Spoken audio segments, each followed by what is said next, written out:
In Superman's Fortress of Solitude stands Kandor, the city in a bottle, stolen and miniaturized by a space pirate before the explosion of the planet Krypton.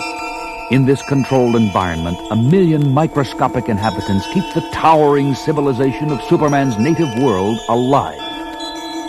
Standing at the podium before a capacity audience in the city's civic center is Dar-Vam, Kandor's Commissioner of Science Police. To the annual Science Police Awards ceremonies. To present the decorations for outstanding officers of the past year, I am privileged to present a man whose visits from the outside world are not nearly often enough.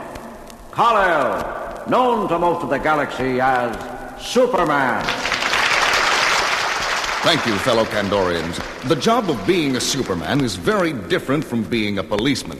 And so it is with the greatest respect that I call Science Police Officer Ron Za to the podium to accept. Look, a man with a gravity gun! Hello, are you all right? Thank the fates you ducked in time. I'm going to do more than that, Ron Za. He's running away! Look out for that gun! Somebody stop him! Hold on, Kal-El. Let go of me, Ron Za. You're keeping me from Getting hurt.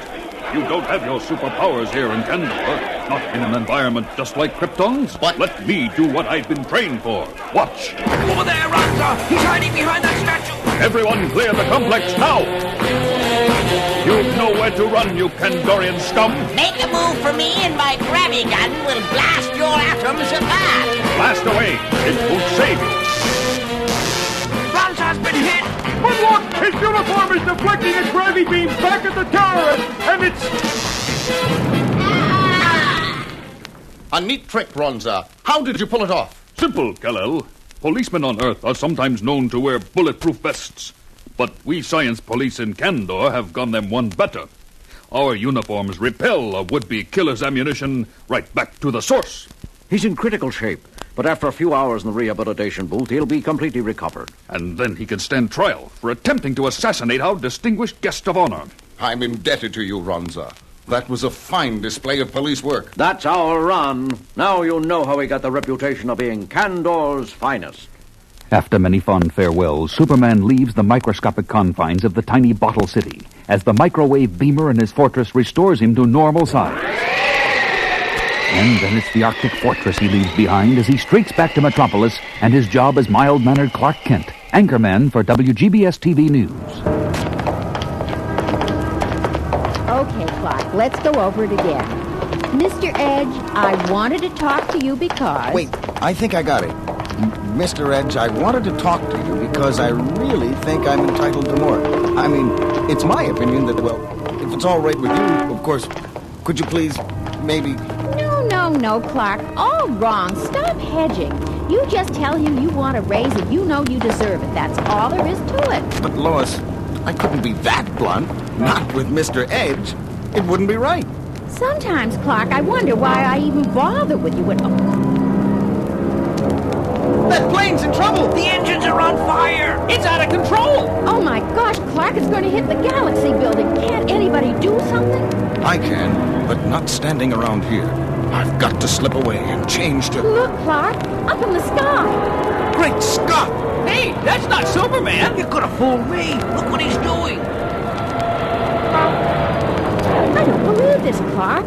A man in a weird costume grabbed the fuselage of that plane and is flying it to safety just like Superman would. Believe me, Lois, I'm as surprised as you are.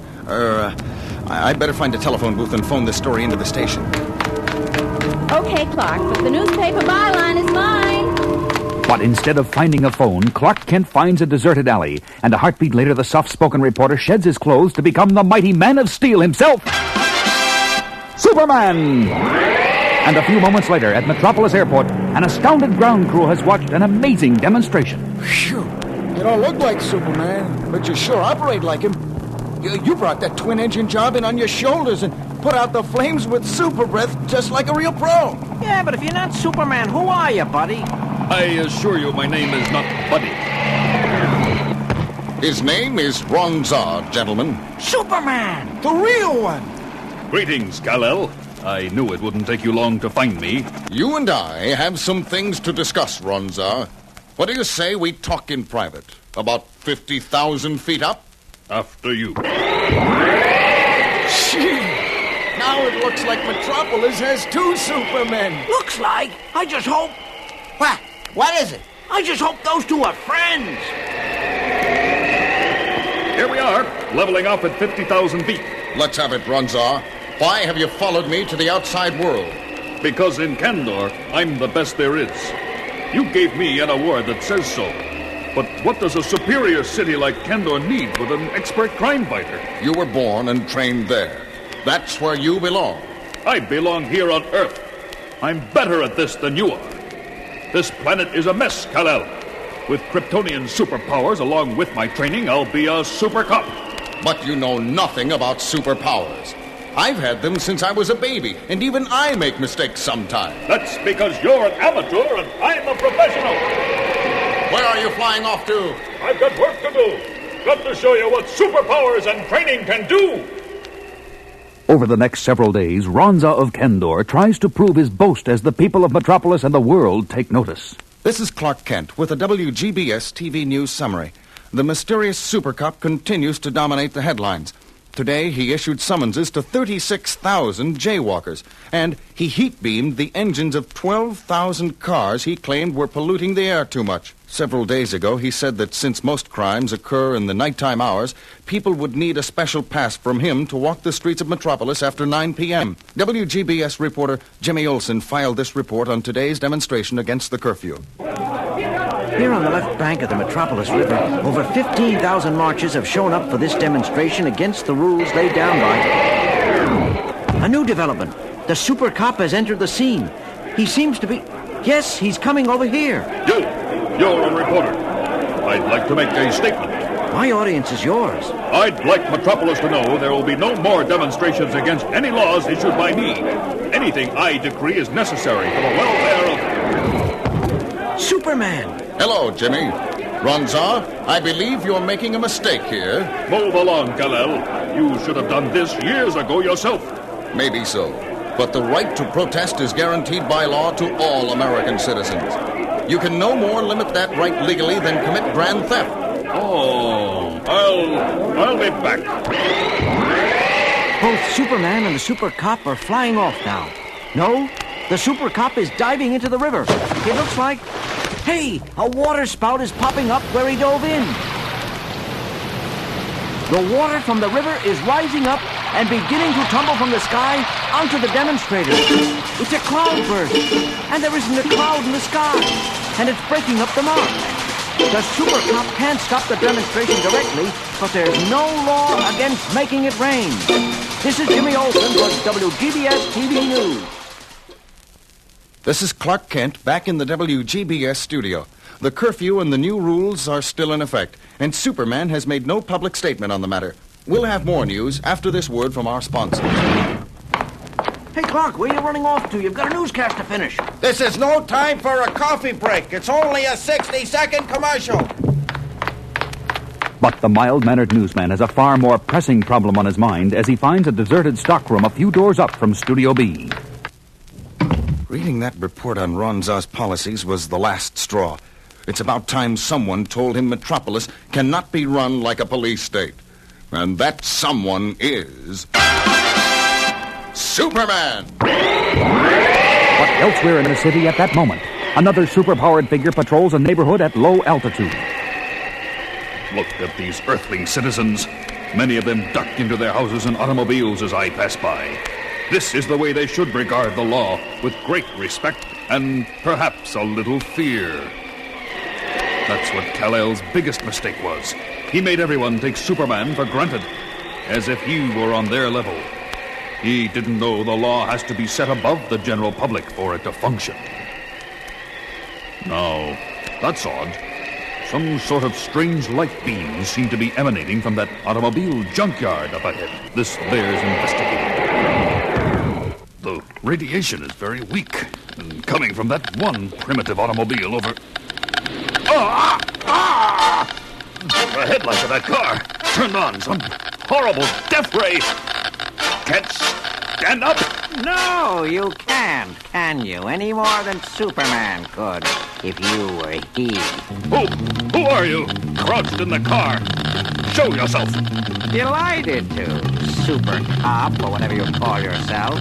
I'm Lawrence Gabriel, and these quasar beams causing you so much discomfort are a rather brilliant invention of mine. Why would you want to kill me? It wasn't you I was commissioned to destroy. It was Superman. But when the crime syndicate bosses hear you fell into my trap instead, I'm sure they'll be almost as delighted. I'll try to make it to your funeral, old man. No. Where are you going?